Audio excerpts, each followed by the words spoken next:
time for your favorite Sunday morning program where we analyze some of the biggest newsmakers of this week with myself, Alicia Jali. Here's what we've got coming up on the show for you.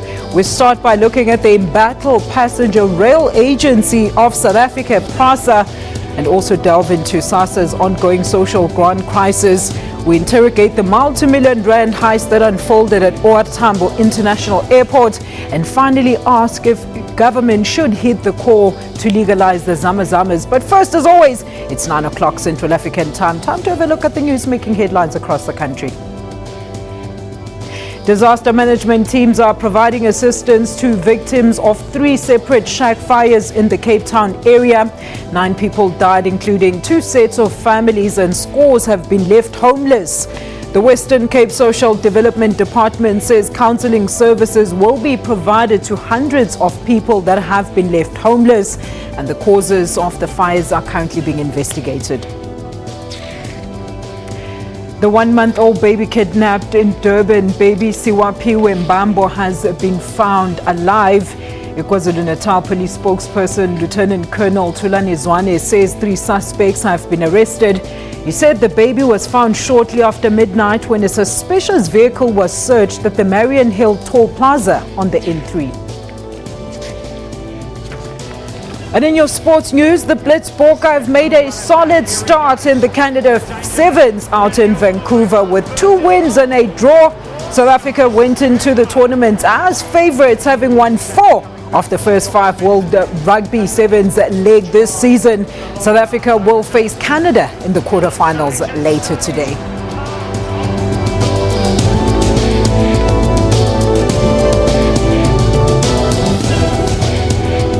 All right, let's welcome SABC digital news producer to help us with all the trending news this week. Babalo, very good morning to you. Good morning, Alicia. How are you? I'm very well, thank you. Babalo, we'll talk to you just now, but let's first welcome on the main set political analyst Mr. Zamika Maseti and Dr. Thomas Mokhale visiting us for the first time. Gentlemen, what a pleasure. Good morning. Very good morning to you and your listeners. All right. Okay, Babalo, take us through the big hashtags of this week. What was the big news?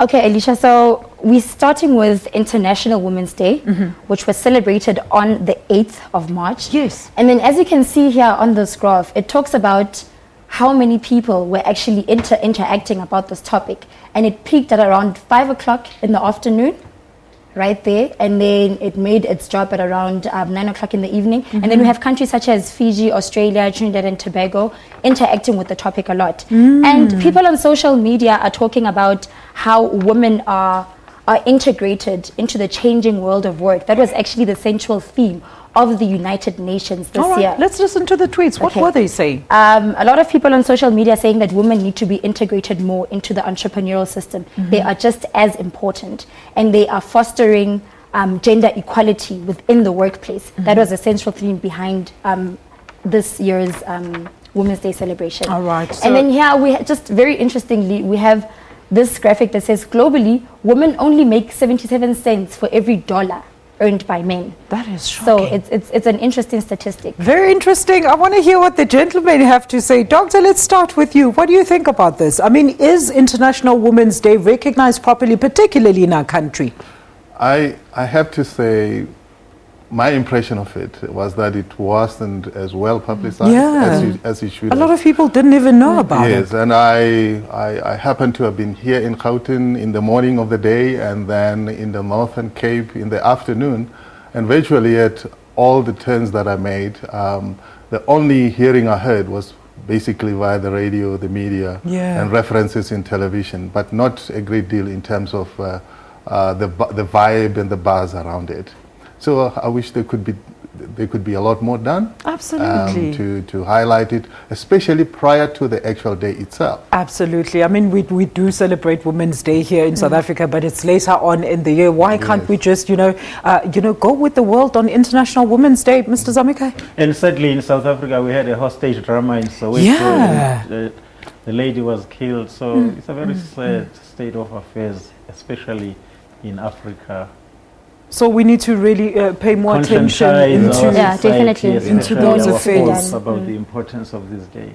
The importance of women. Thank you, gentlemen. We thank you very much. Baba, let's go to the next big hashtags of this week. What were people, celebrating or talking about on social media? And then in the midst of everything else that has been happening in the news, the State Security Minister announces that social media needs to be regulated in some way. As we talk about this, Yes. what did people say on We social ran a media? poll asking what people are thinking, and 69% of them are saying that this is a bad idea, it won't succeed. 9% are saying good, it must happen. 12% saying impossible to do, and 10% saying maybe some platforms need to be regulated. And then we obviously have people who are commenting on social media. It was met with a lot of distaste. Let's see some of the tweets. People saying Baba. it would be a sad day to see social media influencers move to other countries like Trevor Noah because of this shape.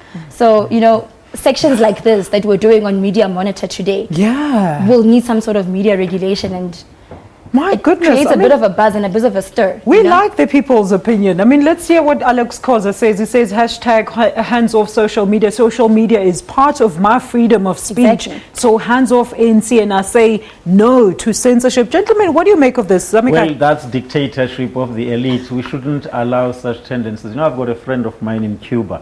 It's very, very difficult. We are all crazy about socialism and all that stuff. But in Cuba, they can't even have WhatsApp. They can't even have everything that has to do with that. It's ugly. It should not be encouraged at all. Doctor, what do you say to this? A lot of people are saying we've got too much freedom. That is why there's so much rot in the country. Yeah.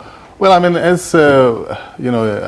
some of these commentators have said, by and large, the genie is out of the bottle, especially in South Africa.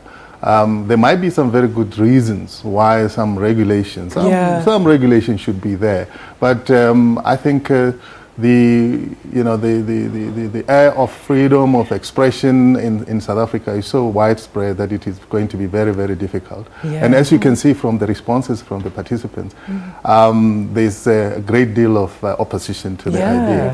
Maybe ministers can get out of Twitter. Make sure that the ministers are the ones to get out. Then we're fine. Yes. Let's leave it there on that topic, gentlemen. Babalo, very quickly, let's wrap up the following one of the biggest hashtags this week. What was it? All right, so we had the Uber strike, topic, the meter taxis. We also ran a poll here. People asking, 10% saying that it's legitimate, 57% of people saying no, it's just sour grapes.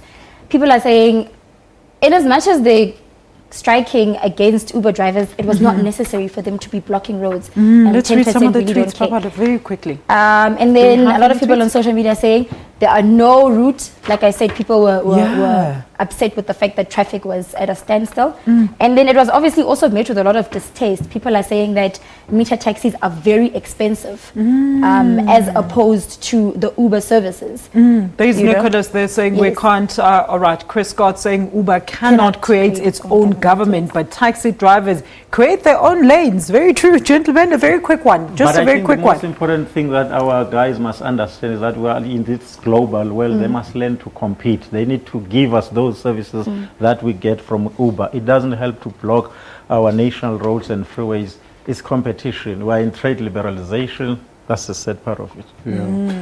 Just also to raise another different point with regard to that is that I think there's also a bit of a lack of certainty around the policy and regulatory environment around how these two modes of transport should be operating within the country.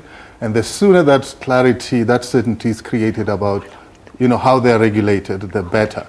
Because right now, it almost seems like free for all for those, especially people who are affected by change very negatively.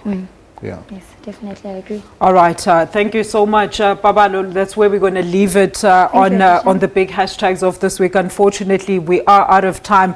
I'm not sure if we're going to take a quick ad break or go straight to Lutuli House, where Aldrin Sampia is standing by with a quick update. Aldrin, a very good morning to you. Do tell us, what do you have for us this morning?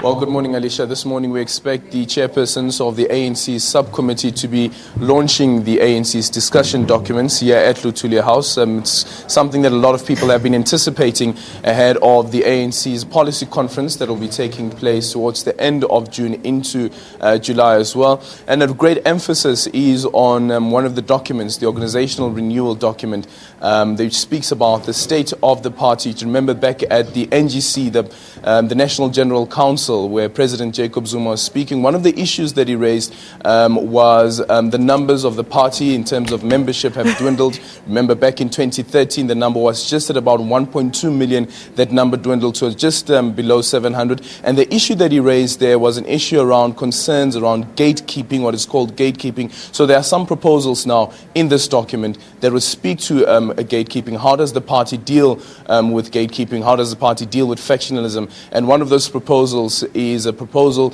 that will look into modernizing the application process of the ANC and making it electronic instead of having the manual system that is currently being used. So it will be quite interesting to see as well what some of the other subcommittee chairpersons will be speaking about and highlighting in these discussion documents. I was speaking to Jeff Radebe last week on some of the issues that certainly are expected to be raised. Of course, the issue around economic transformation. Remember that there's been an emphasis from President Jacob Zuma and certainly the ANC back at the January 8th statement where we spoke about radical economic transformation. What does this mean? How does it translate into, how would you translate that into government policies? And if you remember back even before the Mangaung conference, at the previous policy conference, there was a push from the ANC Youth League to nationalize mines, and of course the ANC said that it will not be nationalizing mines, that there was a decision taken that the mines will not be nationalized. However, there was a proposal then what was made and a resolution, of course, that strategic minerals should be identified.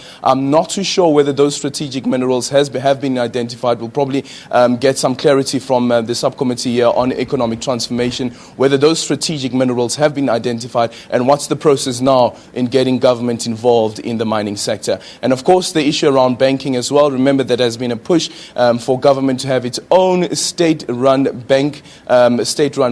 Some believe that Post Bank is that tool to become the government's, or rather to become the state bank. But of course there have been some inadequacies and weaknesses that have been identified with the state bank. And now that you have this debate around the Sassa debacle, some have said that the Post Bank is the perfect vehicle. To make sure that people's social grants will be paid. But of course, there are those issues around the weaknesses of the Post Bank, and we'll have to wait and see what the economic transformation document states around probably the Post Bank becoming that vehicle for government as a government state-run bank. All right, and Aldrin, do tell us who forms the integral part of this gathering and how long is it supposed to take place? Well, so what's going to happen today is that we're going to have the launch of the documents. So it's 9 documents, including strategy and tactics, organizational renewal, economic transformation, also focusing on international relations. So we'll have the chairpersons of each subcommittee who will be sitting here and giving us an overview of some of the issues that are highlighting in the documents. This is the launch of the the launch of those documents, and those documents will then be published online. And I understand that what will happen then is that even the public would be allowed to engage on some of the issues being raised on the document, and the ANC will then take that in. But over the next nine weeks as well, we'll have briefings from the different subcommittees on issues raised in the documents, and of course some other concerns as well, if there might be. Absolutely. Is one of those concerns, Aldrin, I mean, we've heard about this call for changing some parts of the Constitution, particularly when it deals with the land issue. Do you know if this is going to come up in the discussion? I certainly think that this will come out, and you know, the issue around the land debate, it's so tricky because you have a policy conference in Mangaung where a decision was taken that land should be expropriated, but of course land that was stolen or proven that the land was acquired unlawfully, so that land should be expropriated. Some believe that it is in conflict it is in conflict with the Constitution. And I remember about 2 months ago when we were speaking to Mzwanele Manye from the Professional Progressive Forum, he was speaking about how the Constitution is a hindrance to economic transformation. And one of the issues that he raised was, if you look back at the Polokwane conference, there was a decision that was taken that labor brokers should be done away with. However, though, when they sat down and tried to implement this policy decision or this resolution, they found that it's in conflict with the Constitution, Section 22 of the Constitution. Yeah. And here we find ourselves back at the same place again now with the issue around land. President Jacob Zuma, of course, he has made it clear and has made a plea actually on political parties who he believes represent the Africans in Parliament, and said that they must come together and change the Constitution, amend the Constitution. And then you have, of course, the parliamentary caucus of the ANC, Jackson Mthembu being the leader of the parliamentary caucus, when the EFF made the proposal to have, or there was a motion from the EFF to have the Constitution amended, to amend Section 25 of the Constitution to allow for expropriation of land without compensation. Well, we saw what happened there. The two parties, of course, the ANC said that it's not endorsing that, it's not welcoming. And then, of course, you see some issues that were raised on social media. The former chief whip of the ANC, Tony Ngeni, also came out on Twitter saying that this was an opportunity for the ANC to vote, even if it is with the EFF, to deal with the issue around land and accelerate land reform.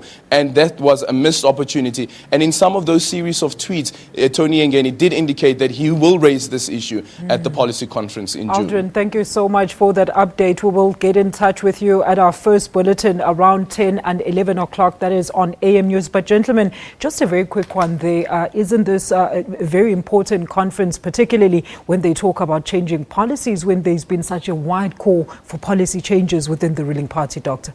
Yeah, I think the oncoming conference is going to be a milestone conference. The pressures are beginning to build up after years of soft peddling on some of the critical issues around land, around education, economic transformation. And I'm looking forward to some of the documents as they are released for online, so we can get a sense of where the ANC is going in this particular direction. The call for the Constitution to be amended, that's something that I think is going to entertain a lot of thoughts on the part of people. Is it the Constitution that is problematic, or is the way that we implement some of the provisions of the Constitution? Those are the questions that we need to grapple with as a country. Or even interpret certain parts of the Constitution. Well, we're going to leave it there and take a quick ad break. And after that, we're going to be talking about the rest of the big stories this week. You don't want to miss them.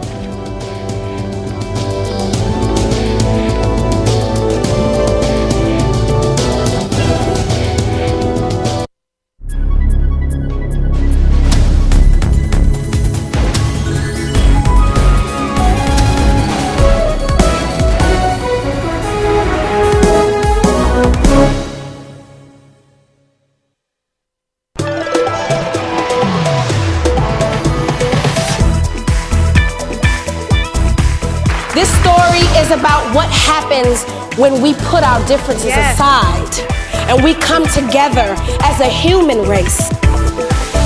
Salt makes its way out of the kitchen into the art studio. Normally, you know, salt is for food and stuff, but then here's salt. The past couple of months, I've grown so much, and I'm just ready to impart what I've learned to the next Miss South Africa. I wasn't expecting this. It's a once-in-a-lifetime opportunity. I'm feeling so overwhelmed. For your weekly dose of entertainment news, tune into Trends every Saturday from 12 to 1.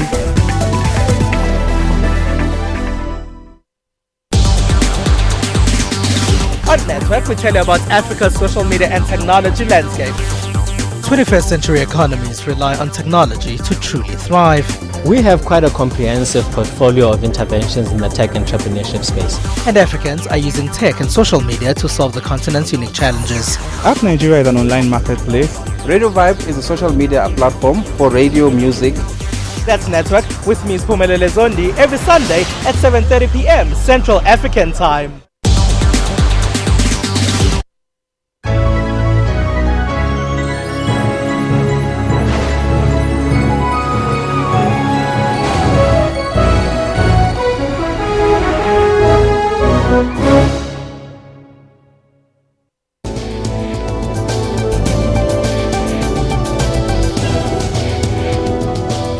is Media Monitor. Welcome back. Now, the Passenger Rail Agency of South Africa continued to hog headlines this past week. This, of course, after Transport Minister Dipuo Peters fired the entire PRASA board, citing it as a move to restore good governance at the parastatal. Now, former PRASA chairperson Popo Molefe has, however, spoken out against the dismissal of the board, calling the minister's move reckless and irrational. Meanwhile, an inquiry into the state of matters at the embattled Passenger Rail Agency of South Africa is reported to be on the cards. Here's more on this clip. The board of PRASA was yesterday dismissed with immediate effect. The minister said she's acting in the best interest of PRASA and the public. This has been hailed as a good decision. Former Senior Vice President at Arriva SA, Judy Nokwedi, says many in corporate SA are hoping this is the beginning of a new way of conducting business, especially in state-owned enterprises. In the case of PRASA, when there has been so much turmoil at such a vital entity in the lives of South Africans, some would argue that that the actions come too late. Some will say, my own view is it's time, and it's a good thing that the minister's done. I've worked with Minister Dipuo when she was Minister of Energy, and she is a woman of integrity. So certainly in terms of my position in corporate South Africa and the numerous roles I play on boards, this kind of action should take place sooner. Issues surrounding former acting CEO Collins Letsoalo and the board dominated the briefing yesterday, with the board members, Letsoalo and the Transport Department, giving contradicting statements about his appointment and removal. One questions here is, how were the processes followed at PRASA, and at what point could decisions have been made where either the board had the board was not privy to it, but for any individual at any level in any organization to self-adjudicate in terms of reward is not acceptable. It's unacceptable. Board chairperson Popo Molefe says he will challenge his dismissal in court. Molefe says he was fired because he questioned corruption within the agency. He says he wants to demonstrate that South Africa is a constitutional democracy and cannot let the decision go unchallenged. Diabo Seto, SABC News, Johannesburg. Gentlemen, I just want to understand, it seems that we're having a lot of flawed processes at board level currently in the country. What's going on? Well, I think, Alicia, we have to interrogate the role of various boards, especially those of the SOEs. Theirs is to play an oversight role. And more often than not, they get involved in corporate factional battles. They get into the appointment of certain executives. And their role really is to make sure that they play this oversight role. And also the SOEs, if you look at their role actually in society, they are supposed to be development arms of government. Absolutely. But what we are seeing there is pillaging, it's looting. So we need to reorientate these boards and make sure that those who are appointed by the shareholder, they clearly understand what is contained in the shareholder compact and begin to perform whatever they are has to do in line with that shareholder compact. One, defend the interests of South Africa and make sure that these development arms of the state are indeed effective instead of them being the daily looters of our hard-earned fiscus. Doctor? Yeah, the point to be underscored here is understanding the role of the board, playing oversight role. That doesn't mean you are involved on a day-to-day operational matters of the organization. There should be competent managers in the organization who actually run with the issues. So but these people are vetted for, Doctor. This is what confuses me the most. Yes, well, the things that confounded me over this whole conversation, and especially as I watched the parliamentary proceedings, was that you, as a board member, if you were in that position, you're sort of caught in the position where you don't know whether you should be more involved in operational matters, you should be concerned about the fact that the signal system is not coming on board as quickly as you should, the renewal of or alternatively, or whether you should actually be playing that oversight role, making sure that strategic positions are put in place and implemented. I think that's something that needs to be clarified and for the public to be educated on, so that when we have expectations of the board, we know exactly and precisely what they need to do. Perhaps just to add is that I think also communication is very important. I mean, it's not enough to simply say we have a strategy, we leave it to the management to implement, but the public out there doesn't know exactly what is happening. Absolutely, and hence some of this confusion around what the role of the board as well as the operation should be. I think their role is very clear. Kings 4 or Kings 3 sets the rules or what is to be done very clearly. But I think some of these guys, they get involved in advancing their own economic and financial interests.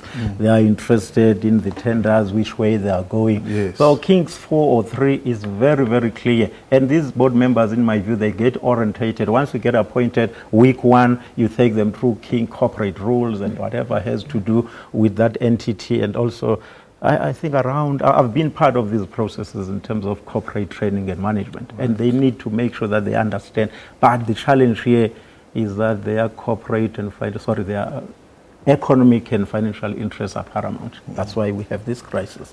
But Doc, I mean, there's counter accusations and accusations now between the minister and Mr. Popo Molefe, who vows to be taking the matter to court over this. Are we ever going to get to the bottom of this saga? And really, is firing the entire board really the answer to solving the issues pertaining to this problem? Yeah, I mean, I think it's just unfortunate that the spat has come up into the public, because then we're going to lose focus to what the real issue is. Yes. And at this point in time, and if you look at most of the organizations, the state-owned enterprises, when this kind of problems arises, the focus is more on, self-preservation and self-interest, as opposed to exactly what the nub of the problem is and how do we address this whole thing.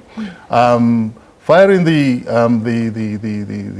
board, it might seem at this point in time to be the right thing to have been done, because if you look at the voices that have come out in support of the minister in this action, from the union, Satau has been quite supportive to the whole idea. Then, of course, you've got the committee itself, which has been calling for the suspension of the whole thing, and the fact that the board has always been in the news for all the wrong reasons all the time. It might probably be a good thing to have that break with the past and move on to something completely new. Zamika, the question that we have to ask is, have they managed to transform PRASA since the days of its mayhem?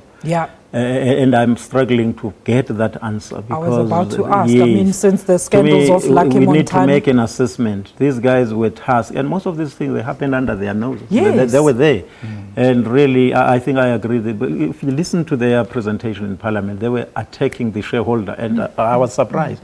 The minister is the representative of the shareholder, and now we have the board members attacking the minister left, right and center. I think she took the right decision by dissolving them, but now we need to go beyond that and begin to look at the process of installing maybe the new board. But I think across the state-owned entities, we need to overhaul these institutions and make sure that they play that developmental role. You look at China, for instance, how effective state-owned entities are in advancing the national agenda, in making sure that these things that we're talking about, radical economic transformation, indeed they take place and they support government initiatives. So these ones, it's just broad daylight looting. But what causes these blurred lines when it comes to their duties as effective board members? I mean, at 70,000 a meeting, Doctor, you should be able to do your stuff. Well, as my colleague Mr. Maseti has mentioned, I think there's also that blurring of interests. You go there, are you going there to serve the board and ultimately to serve the developmental needs of the country, or are you going there partly also to make sure that you benefit beyond what is legally due to you? And my sense is that often or enough, more people are actually have economic interest supersede other imperatives, and that's, for me, that's what causes this blurring. So, Zamika, then what kind of new ways can then government look at when looking at instating board members, for example, in order to make sure that these people will actually put the parastatal's interests above their own?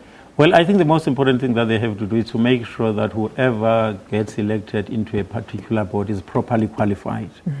For instance, you can't throw me into the post office board without me having telecommunication background. And you need to make sure that whoever is there gets orientated. And the ruling party also has a role here.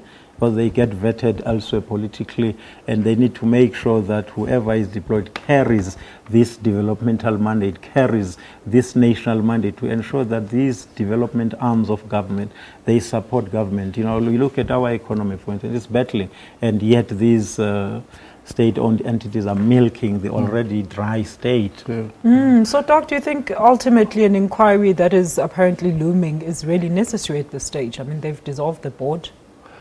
I guess if you're going to really understand what the issues are, the root of the problem is, you're going to have some kind of inquiry. Yeah. I don't know whether you have, whatever form, but there's got to be something that does a diagnosis of what the problem is, and then make proposal as to how we address that particular problem. I mean, the other issue, Mr. Maseti, also just to underscore what he said, is I think the imperative to also spread our look when we look for capacity, and not simply to be concentrated in one area.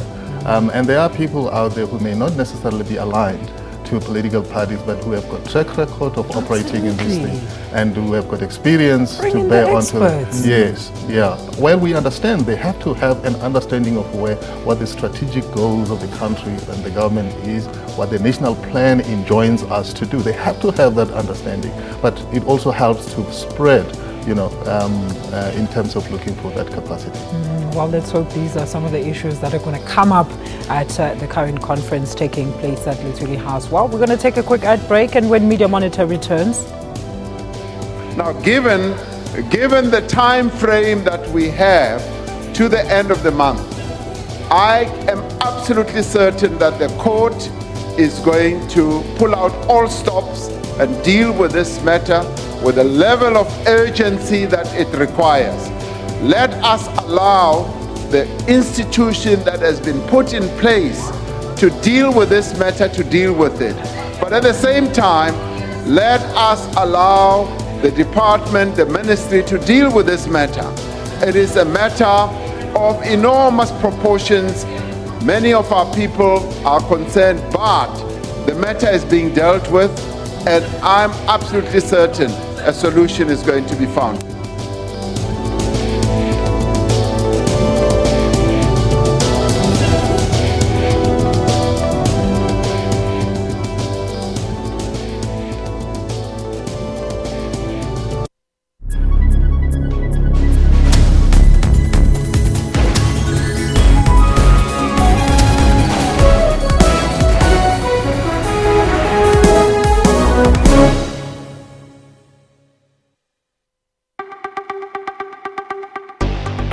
In 2013, there were similar disturbances at this very facility, and it would seem to me that this time around, the same issues that led to those disturbances are still prevalent.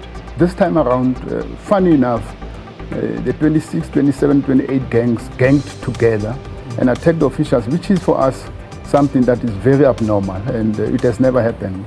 Almost 23 years into our democracy, we are still confronted with a system that is as violent as in the dark days of apartheid. The Department of Correctional Services has transformed from a prison system to a correctional system. I've been arguing since time immemorial, and it doesn't help. When you argue with facts and you speak truth to power, justice and authority, then you are seen as being arrogant and confrontational. I came here because I've been around the block many times, and Mr. Modise is a seasoned correctional officer. He knows exactly what is going in there. He knows exactly what needs to be done. And he knows for the fact that the Department of Correctional Services can't do it all by themselves.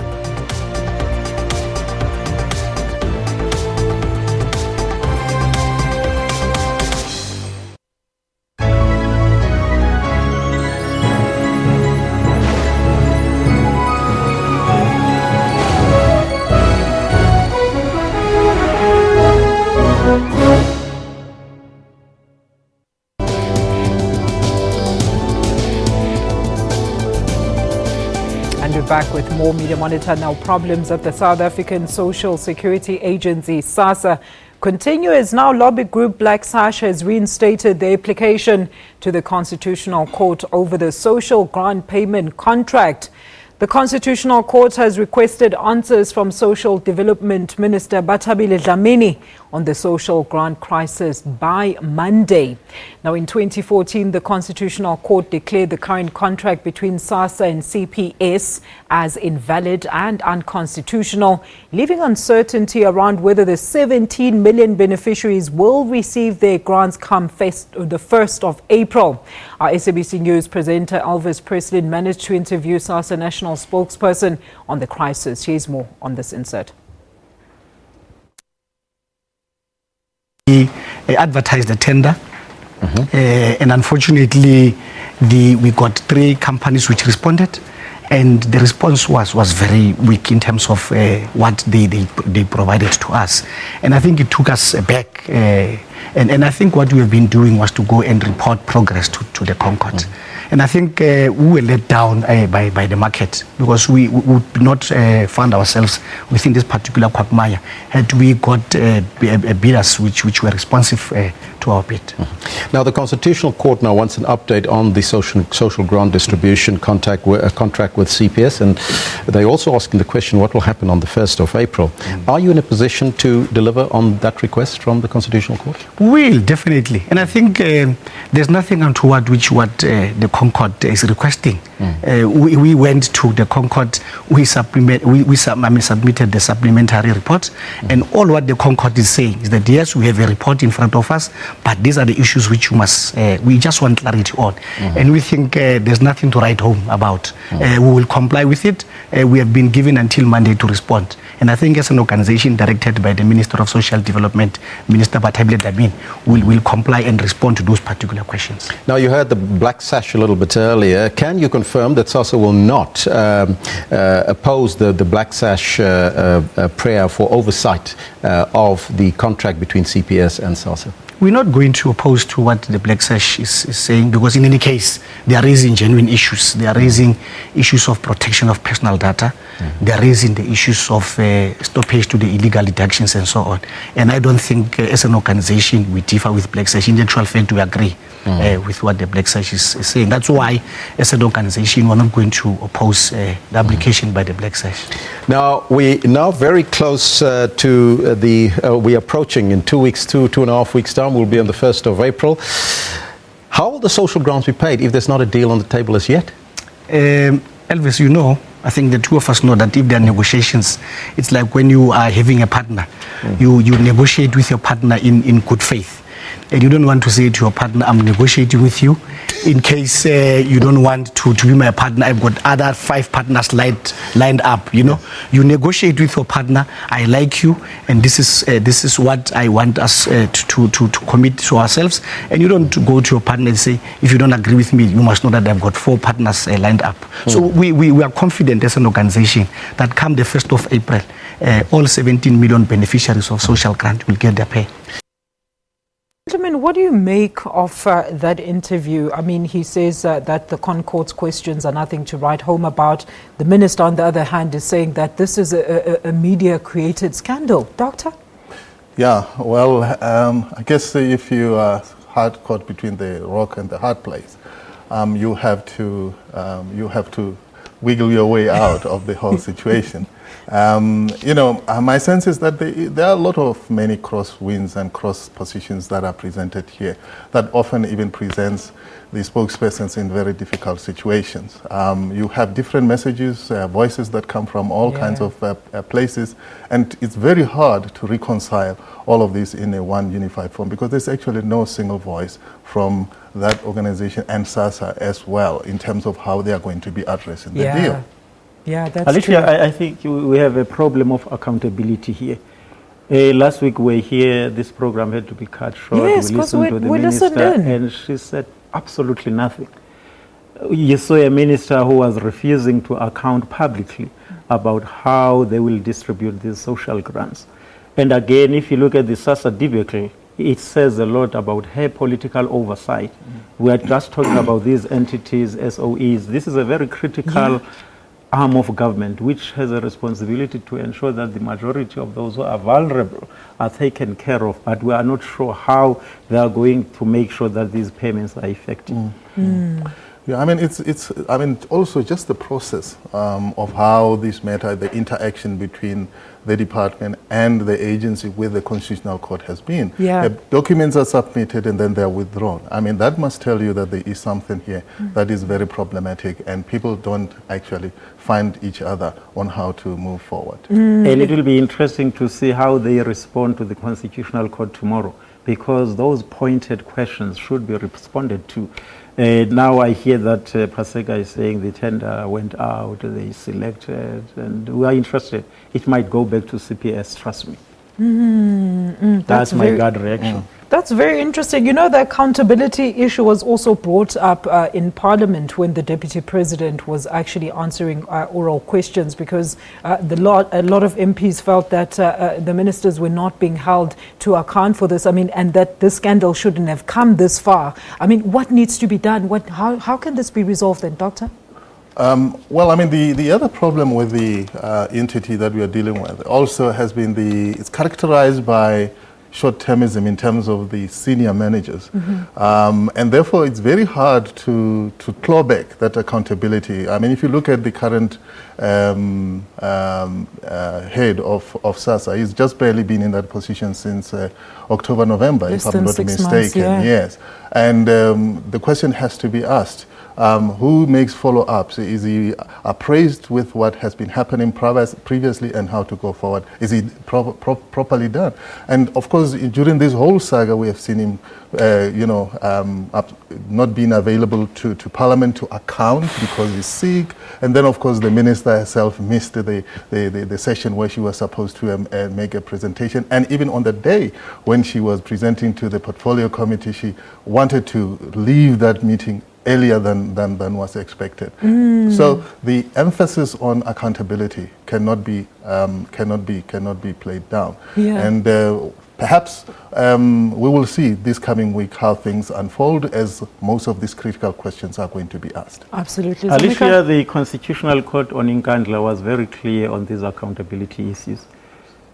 It concluded by stating or showing that we are an abnormal constitutional democracy. Executives do as they wish. Parliament is unable to hold them accountable. And yet, the Deputy President, Cyril Ramaphosa, his role as the leader of government is supposed to ensure that he brings these two together, the executive and the legislature. But our case is that of an abnormal constitutional democracy. We reward mediocrity and we celebrate failures. In a normal democracy, Batabile should have resigned voluntarily 3 or 4 months ago, but because we're an abnormal constitutional democracy, we celebrate when they do these things. Let's talk about the tendering policies when it comes to some SOEs, and particularly Sassa at this stage. They are saying that in their turnaround strategy, they are hoping for Treasury support when it comes to their tendering policies. Do you think this is going to aid in future mistakes like this, Doctor? Well, I mean, the Treasury has regulations and guidelines on how some of these things are done, and we also have supporting legislation on how this is supposed to be done. I do think that the managers must be left to manage, obviously within the parameters laid out. And they must acquaint themselves with the procurement and tendering processes that are out there and apply them judiciously. I mean, it shouldn't take 2 years to get a service provider. I mean, a lot of people, MPs were asking why this push to reinstate this contract that we already know is invalid. And of course, the other thing is that political meddling of the whole process also should be addressed, because it is possible that the managers may actually do what they're supposed to do and only to be torpedoed along the way because the minister wants this or doesn't want that. The transparency in tendering? What do you think, Zamika? You know, the Constitutional Court, Alicia, ruled that this tender was awarded irregularly. And we're not sure whether they are beginning or they've started rectifying those irregular mistakes that they've made.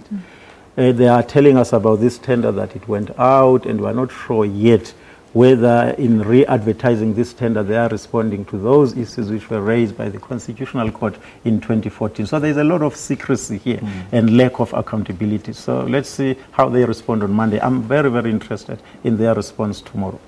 So we must all wait for tomorrow in hearing out what the questions, the answers to the questions are, Doctor. Yeah, I think this coming week will be, will crunch time. Yeah, will be crunch time because there aren't many days left for this contract, the current contract, to come to an end, and some certainty and sanity must prevail. Absolutely. Well, the president insists, and the minister says that come 1st of April, those 17 million beneficiaries, your grants, you're going to receive them. After the break, could the OR Tambo heist be an inside job? Find out after the break.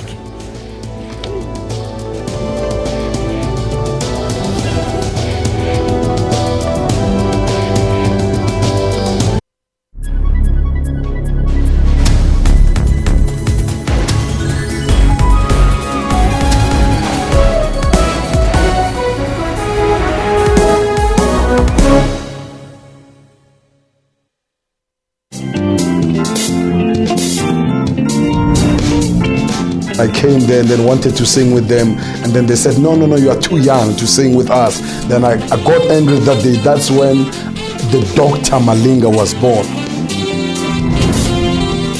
I don't want to say poor because of now we are not poor. That means God wanted to give us whatever He gave me today.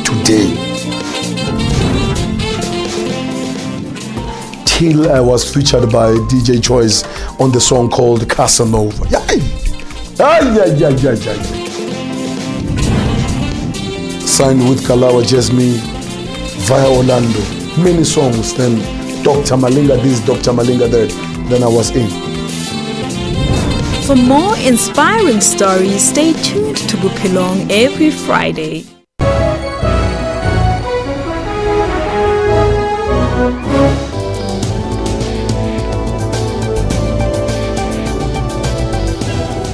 Welcome back. Now, brazen robbers pulled off an audacious heist at the OR Tambo International Airport in Gauteng early this week, reportedly making off with over 200 million rands destined for the UK. The robbers, some of whom were allegedly wearing police uniforms and driving what looked like police vehicles, managed to enter a highly restricted area that is reserved for high-value cargo and held up security before escaping with the loot. Police investigations are still underway. So that brings me to the question, Doctor, could this have been an inside job? Let's speculate. Well, it's hard not to believe it's an inside job. Because if you look at, as a layman outside, and you understand it's very difficult for anyone to simply just walk and drive into OR Tambo, know exactly what security measures and protocols one has to observe in order to get to high-valued cargo such as the money that has been stolen.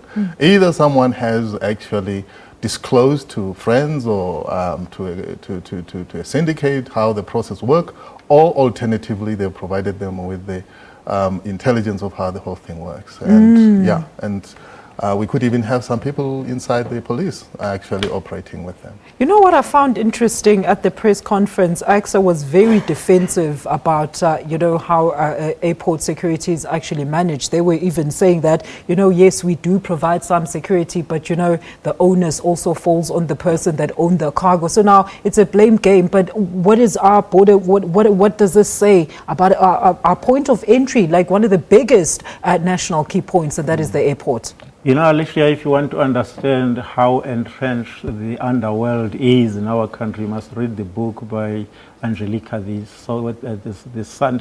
star journalist, Don't know what creature, business unusual, or business as usual, something along that. This country is highly infiltrated by the international syndicates. And you see in that book how the hawks are captured by these syndicates, your crime intelligence. So we have a very, very big problem. And really that puts our national security at risk.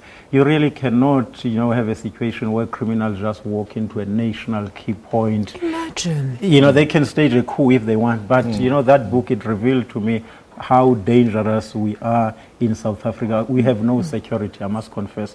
If you look at this scenario, for instance, how did they procure police vans, police uniforms to coordinate and all those movements? I was very impressed when I saw. They even had guns and ammo. Everything. So it tells you that within the police there are those who are still captured by international syndicates who communicated very well. Read that book, I'm telling you, you'll be surprised. We are in a very, very serious trouble. So, Doctor, what do you think we need to be focusing on as a country when it comes to security around our airports and points of entry?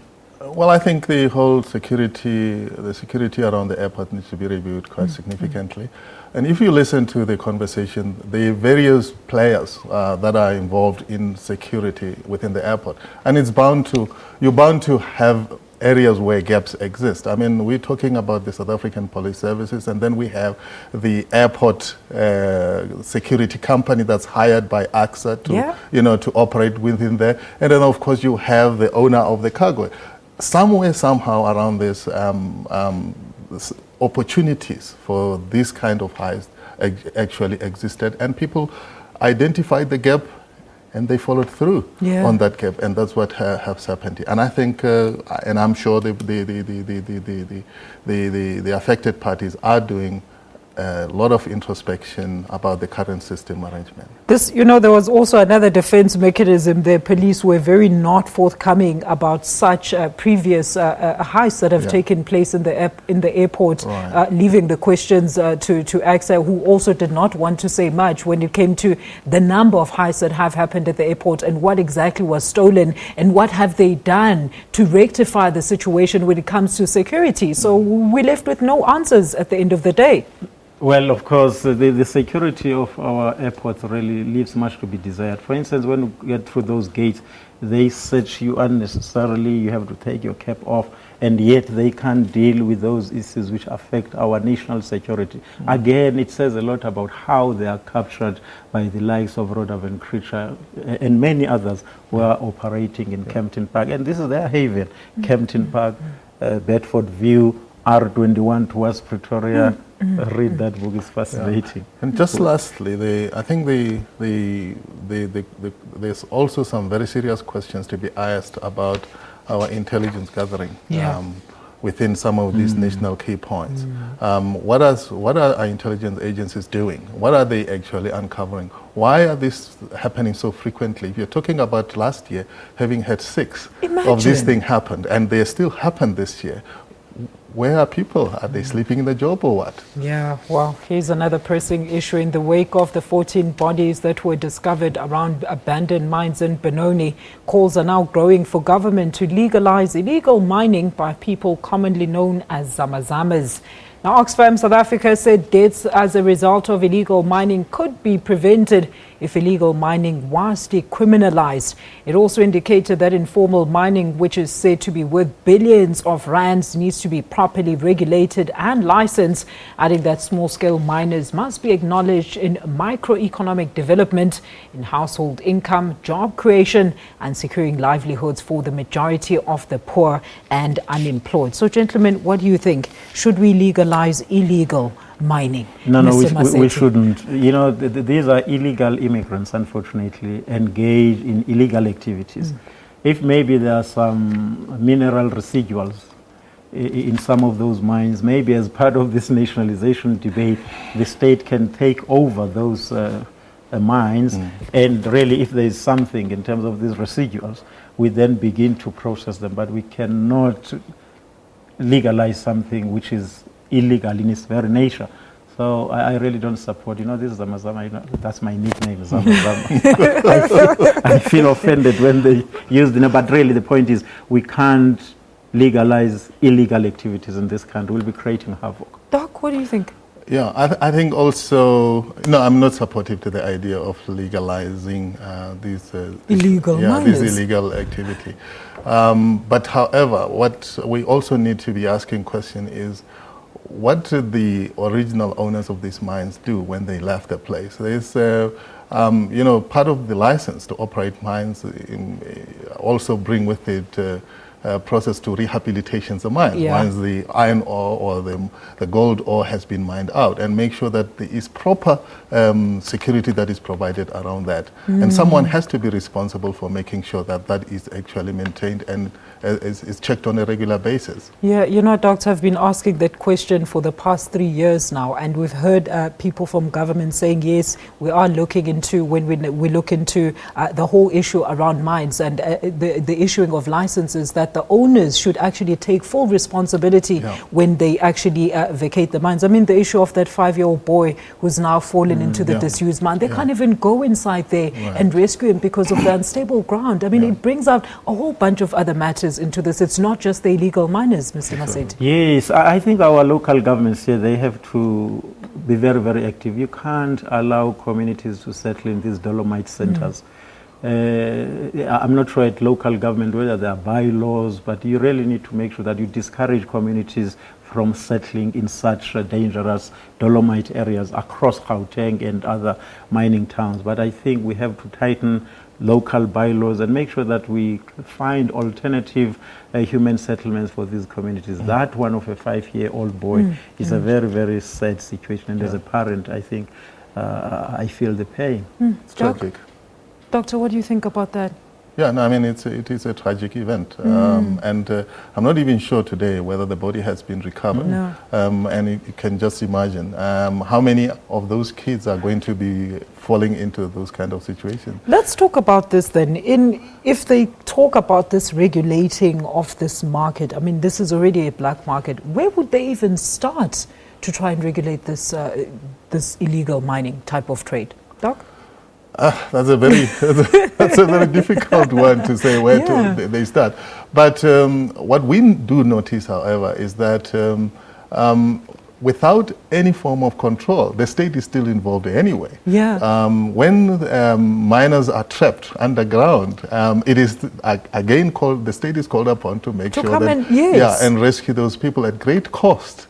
And so the question is, can you just leave this laissez-faire situation to continue?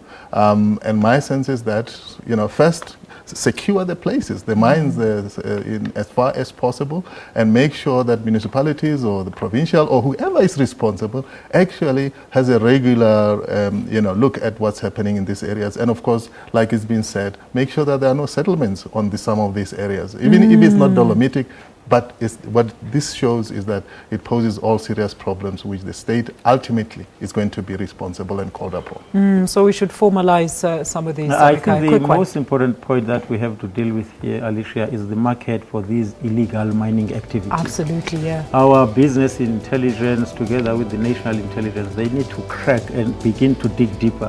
Who are the recipients of these mine residuals at the end of the day? Unfortunately, as I said, ours is a hopeless state of affairs. We can't even dictate these things from an intelligence point of view. Things that happen and we can't contain them. Mr. Maseti, Doctor, thank you so much for joining us for this informative episode of Media Monitor. We are back with you next week, same time and place. That is right here on the SABC News channel. I'm back on top of the hour with AM News. You don't want to miss that.